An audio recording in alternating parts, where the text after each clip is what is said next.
Soviet China ബന്ധം, കോൺഗ്രസുമായുള്ള ചെങ്ങാത്തം തുടങ്ങിയ വിഷയങ്ങൾ പതിറ്റാണ്ടുകാലമായി നടന്ന തർക്കത്തിന്റെ ഉപസംഹാരമായിരുന്നു കമ്മ്യൂണിസ്റ്റ് പാർട്ടിയിലെ പിളർപ്പ്. കേരളത്തിലെ പാർട്ടിയുടെ ഹൃദയത്തിൽ പിളർപ്പ് ആഴത്തിലുള്ള മുറിവായി. രാജ്യമാകെ പടരുമായിരുന്ന ഇടതുപക്ഷ കുതിപ്പിനെ പിളർപ്പ് പിറകോട്ട് വലിച്ചു. AKGയും EMSഉം CH കണാരും നയിച്ച CPM ഒരു വശത്ത്, MN ഗോവിന്ദൻ നായരും TV തോമസും NE ബൽറാമും നയിച്ച CPI മറുവശത്ത്.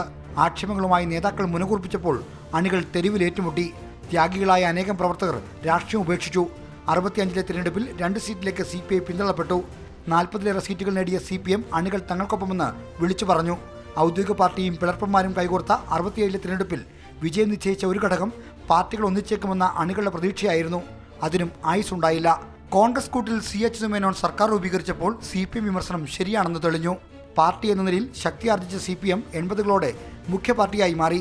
ഭട്ടിൻഡ പാർട്ടി കോൺഗ്രസിലെ തിരുത്തലുമായി ഇടതുപാളയത്തിലേക്ക് മടങ്ങിവന്ന CPI 2ാം സ്ഥാനത്ത് തൃപ്തിയടഞ്ഞു. പിളർപ്പ് വ്യക്തിപരമായി നഷ്ടമുണ്ടാക്കിയത് KR ഗൗരിയമ്മയ്ക്കായിരുന്നു. പാർട്ടി പിളർന്നപ്പോൾ ഭർത്താവ് TV തോമസ് എതിർപക്ഷത്തായി.